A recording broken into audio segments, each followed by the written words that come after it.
कारण क्या था कि जितने भी अभी तक संत ऋषि महर्षि हुए हैं वो अज्ञानी थे, तत्व ज्ञान से अपरिचित थे, वो परमात्मा को निराकार मानते थे और इसी आधार से सभी ने परमात्मा की सतीथि को जाना था। और इसी आधार से ये महर्षि दयानंद और इसके जितने भी अनुयायी आचार्य हुए हैं उन्होंने उसी आधार से भगवान को मानकर वेदों का अनुवाद किया। तो अब इनके आगे याद आ गई कि परमात्मा की महिमा चल रही है और हम परमात्मा परमात्मा लिखते आ रहे हैं। आगे चल के क्या देखा कि परमात्मा सशरीर है और मनुष्य दृश्य है, तो उनका भगदड़ मच गई। उन्होंने परमात्मा लिखना बंद कर दिया, पुरुष लिखना शुरू कर दिया। पुरुष माने भी प्रभु होता है संस्कृत में और हिंदी में, क्योंकि पुरुष जो है परमात्मा है, मनुष्य दृश्य है और उसने पुरुष को अपने जैसा रचा है मनुष्य को, इसलिए इनको भी पुरुष कहने लगे। तो यहां इन्होंने थोड़ी सी अपनी जो चतुरता दिखाई है कि कोई समझ ना ले कि भगवान साकार है। देखो ऋग्वेद मंडल नंबर 9 और सूक्त 1 और मंत्र नंबर 6 तक तो इन्होंने ठीक लिख दिया, हे परमात्मा की महिमा है। और 7 में गड़बड़ शुरू कर दी। उस पुरुष को जो ऊपर चलता रहा भगवान, उसको पुरुष लिख दिया, यहां लिखना था उस परमात्मा को। आगे देखो 8 में भी यही कर दिया, उस पुरुष को, उस परमात्मा को उग्र गतियां प्रेरणा करती हैं और भासमान शरीर को, तेजोमय शरीर को, सुंदर शरीर को वह पुरुष वो परमात्मा प्राप्त होता है अपने आत्माओं। ये स्पष्ट हो गया कि परमात्मा साकार है, सशरीर है और वो शरीर को प्राप्त होता, शरीर तो है ही उसका, यहां प्रकट होता तो हमें दिखता है कि वो हमें प्राप्त हुआ। वो अव्यक्त है, अव्यक्त मीन निराकार नहीं होता। अब पुरुष माने क्या होता है ये देखिए, इस महर्षि के ही अनुवाद में दिखाते हैं आपको, दयानंद के अनुवाद में। ये है यजुर्वेद है, ये प्रकाशक वही सार्वदेशी कार्य प्रतिनिधि सभा 2/5 महर्षि दयानंद भवन रामलीला मैदान नई दिल्ली।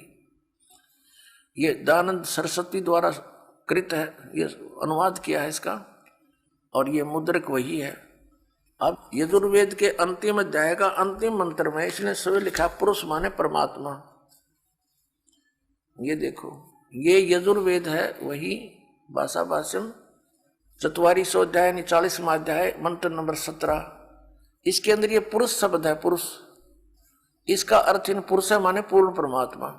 बस इतना ही लेना हमने, पुरुष माने क्या होता है, पूर्ण परमात्मा। अब हम फिर आते हैं उसी ऋग्वेद पर, वहां से सिर्फ इतना ही लिया हमने, ये वही ऋग्वेद पर आगे हम। अब इसके मंडल नंबर 9 सूक्त 1 के और मंत्र नंबर हम 8 पर आते हैं। उस पुरुष को यानी उस परमात्मा को, पूर्ण परमात्मा को उग्र गतियां प्रेरणा करती हैं और भासमान शरीर को वह पुरुष प्राप्त होता है। वह परमात्मा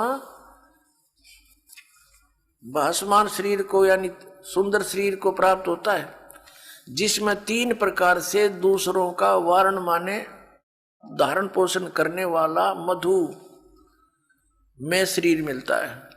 जिसमें 3 प्रकार से दूसरों का वारण माने कल्याण करने वाला मधु में शरीर मिलता। 3 प्रकार के शरीर के द्वारा परमेश्वर पूर्ण ब्रह्म सत्य पुरुष कबीर साहब अपनी आत्माओं को कंट्रोल करता है, संभालता है, धारण पोषण करता है, कल्याण करता है। एक शरीर से एक रूप में परमात्मा वहां स्थिर रहते हैं सतलोक में और सिंहासन में बहुत बड़े गुम्बज के अंदर विराजमान है। उनके एक रोम में, रोम माने बाल होता है, एक रोम में समझो, रोमकूप में समझो, इतना तेज है, करोड़ सूर्य मिला दे, करोड़ चंद्रमा तो भी फीकी रोशनी रह जाए उन सब की, इतना तेजों में शरीर है भगवान का, बहुत विशाल शरीर है। दूसरे प्रकार का शरीर वो शिशु रूप धारण करके प्रत्येक युग में एक लीला करता है और एक जनसाधारण जैसी भूमिका करता है, अपने हाथों से निर्वाह करके दिखाता है। और ये सिद्ध करने के लिए कि परमात्मा पाने के लिए विशेष आडंबर और घने धन की आवश्यकता नहीं है, गरीब से गरीब व्यक्ति भी सत भक्ति करके मोक्ष प्राप्ति कर सकता है। और उस दौरान परमात्मा अपनी तत्वदर्शी संत की भूमिका भी करते हैं। और तीसरे प्रकार की उनके शरीर की जो अन्य शरीर धारण करके परमात्मा रूप बनाकर रूपांतर करके आते हैं, वो एक जिंदा महात्मा यानी संत का रूप धारण करके आते हैं। और किसी भी पुण्यात्मा को कहीं भी मिल जाते हैं, उनको ज्ञान से परिचित कराते हैं, सतलोक ले जाते हैं, वापस छोड़ते हैं, अपने गवाह बना करके उनको प्रचार हेतु छोड़ देते हैं। ये 3 प्रकार से लीला करता भगवान, 3 प्रकार के शरीर धारण करके। तो उसकी बताई। अब कहा तो शिशु रूप में जब परमात्मा यहाँ प्रकट होते हैं तो उनकी परवरिश की लीला कुंवारी गायों के द्वारा होती है। ये वेद भी गवाही दे रहे हैं और वो प्रैक्टिकल परमात्मा ने 600 वर्ष पहले कर ही रखा। तो अब समझ में आ जाएगा who is God, Kabir is God. या देखिएगा, ये ऋग्वेद मंडल नंबर 9 सूक्त 1 मंत्र 8 हमने पढ़ लिया, अब 9वां पढ़ेंगे। उस सोम स्वभाव वाले श्रद्धालु पुरुष को, सोम माने लिखना था उस अमर पुरुष को, ये शिशुम यानी कुमार अवस्था में ही सब प्रकार से अभी अधन्या अहिंसनीय, धेनो माने गौवे तृप्त करती हैं। अब इन्होंने परमात्मा ने इनके कर कमलों से शुक्र है थोड़ा बहुत ठीक लिखवा दिया, ना तो कति अड़ंगा भी कर सकते थे। अभी अधन्या, अधन्या माने बिल्कुल बिना दनाई। जैसे दास बचपन से अपने गांव में सुना करते थे, कहते थे ये गायें बिना दनाई है, तो उसको संस्कृत में अधन्या, अधन्या बिना दनाई, यानी जिसने गर्भ धारण ना किया, यानी बिना दनाई है ये। और अभी अधन्या पूर्ण रूपेण यानी अनटच्ड कुमारी।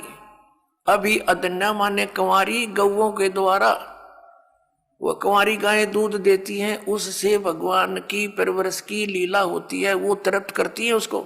ये देखना ऋग्वेद मंडल नंबर 9 सूक्त 1 मंत्र 9 में उस शिशु रूपधारी अमर पुरुष को, ये कहना चाहिए था, लिखना चाहिए था, उस शिशु रूप में प्रगट परमात्मा को सब प्रकार से, अधन्या माने सब प्रकार से बिना धनाई, यानी अभी अधन्या पूर्ण रूपेण अनटच्ड, देनव माने गौवे तृप्त करती है। उनकी परवरिश की लीला उनसे होती है।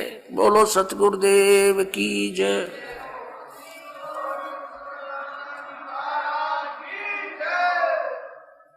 अपनात्मो, इस प्रकार परमात्मा की लीला को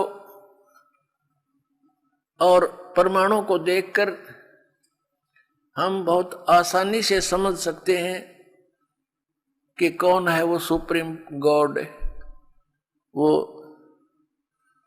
सर्वशक्तिमान परमात्मा कौन है। वो उत्तम पुरुष है तो अन्य है, वो कौन है।